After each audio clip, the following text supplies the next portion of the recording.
भगवान कृष्ण के एक बालक का जन्म हुआ, नाम रखा गया प्रद्युम्न। क्या रखा गया मैया? प्रद्युम्न।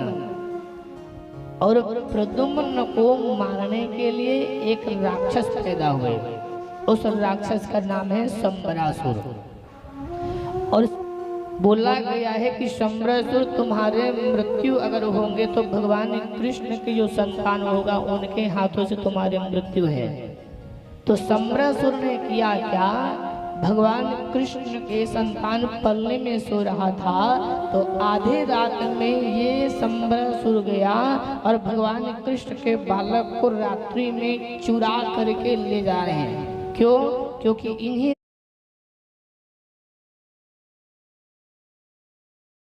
से मेरी मृत्यु है तो मैं इन्हें पहले समाप्त कर देता हूँ तो मेरी मृत्यु नहीं होगी।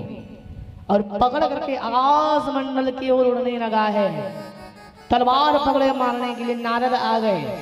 नारम ज्ञानम ददाती थी नारद। नारद ने कहा, ओ शंबरासुर रुक जाओ, आप क्यों बालक को मार रहे हो? बालघाती पाप, बहुत बड़ा पाप लगता है, बालक को नहीं मारना चाहिए।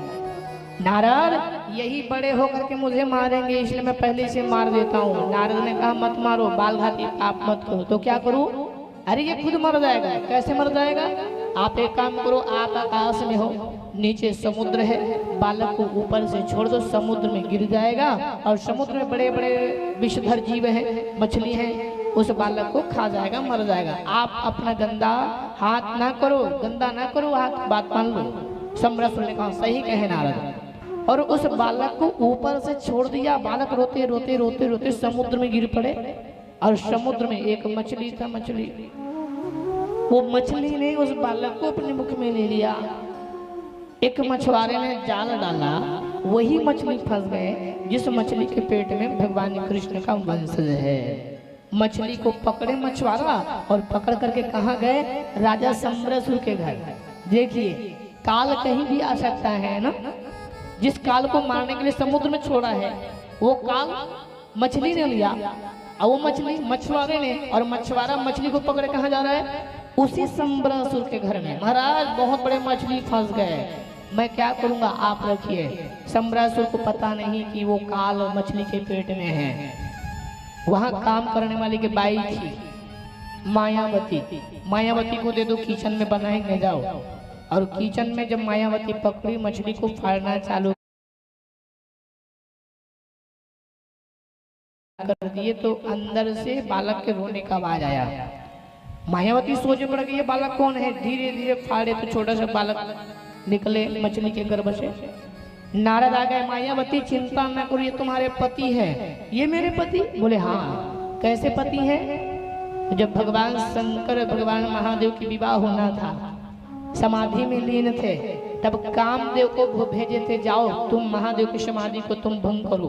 तो महादेव के पास जाकर के कामदेव त्रितप धंता नृत्य किए थे तो बाबा महादेव के तीसरा आंख खुल गए थे और कामदेव जल के भस्मीभूत हो गया था। तब उनकी पत्नी, कामदेव की पत्नी का नाम क्या है? रति। ये रति रोने लगी और माताएं रोती है। रोवती है रति बाई और का होगे दाई। अच्छा लग रहा है, मुझे मिल जाए। तो भालू ने शेर के ऊपर वार किया, शेर मर गए। अब भालू मणि को लेकर के गुफा में चले गए। एक मणि के कारण कितने जीव मर गए। तो कहने का अभिप्राय यह है, ऐसे संपत्ति भी किस काम का है जिस संपत्ति से परिवार बिखर जाता है। ऐसे संपत्ति भी किस काम का है जिस पर संपत्ति से भाई भाई में अटूटता हो जाती है, परिवार टूट जाते हैं। ऐसे संपत्ति का कोई महत्व नहीं होता। एक मणि के कारण कितने जीव मर गए, आपने सोचे? वो लेकर के चले गए गुफा में और गांव में चर्चा हो गए। भगवान कृष्ण ना सत्यजित महाराज के भाई प्रसेनजीत को मार दिए। क्यों? मणि के कारण। और भगवान को पता ही नहीं है कहानी। ये दोष आपको भी लगा होगा। चोरी नहीं कह रहे थे फिर भी आपको चोर साबित कर दिया जाता है। एक कारण क्या है? तो सुनिए मेरे भाई बहन, इसी कथा में आपने एक गलती किए थे। अगर उस गलती को नहीं करोगे तो आपको झूठा अदालत पेशी में जाने की जरूरत नहीं पड़ेगी। हम चोरी नहीं किए फिर भी हमको झूठा कलंक लग जाता है। भगवान कृष्ण चोरी नहीं किए फिर भी झूठा कलंक लग गया। भगवान कन्हैया आपको बोले कि मनी आपने चोरी कर लिया। भगवान ने कहा भैया मैं तो जानता ही नहीं, चलो चलते वन की ओर।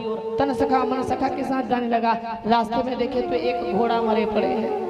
अरे भैया इनके मारने वाले कौन, देखे तो प्रसेनजीत मरा पड़ा। इनके मारने वाले कौन, देखे तो शेर मरे पड़े। इनके मारने वाला कौन, तो पंजे का निशान देखते देखते जाए एक भालू है वो गुफा में प्रवेश किया है। भगवान कन्हैया ने कहा कि यादव अब मुझे यहाँ जाना होगा। बोले क्यों, क्योंकि इस गुफा में एक जीव है, भालू है। मैं मनी लाना चाहता हूँ, मनी नहीं लाऊंगा तो मुझे झूठा कलंक नहीं मिट पाएगा। मैं जाना चाहता हूँ।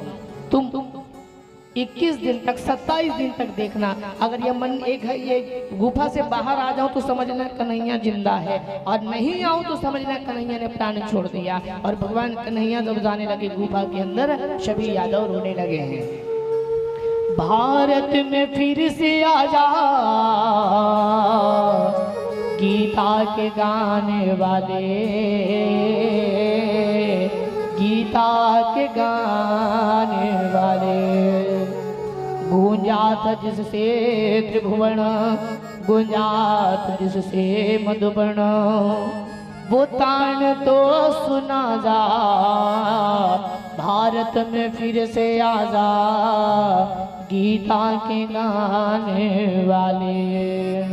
सभी यादव रोने लगे, कन्हैया तुम चले जाओगे तो हम कैसे रहेंगे। अरे भैया बस कुछ दिन तक देखना, अगर आ जाओ तो जिंदा है समझना, नहीं आओ तो कन्हैया प्राण छोड़ दिया है समझना। और मेरे गोविंद गुफा के अंदर गए, गुफा के अंदर देखे तो एक भालू है और भालू की एक बेटी जो मणि को लेकर के खेल रही। भगवान कृष्ण को देखे, बेटी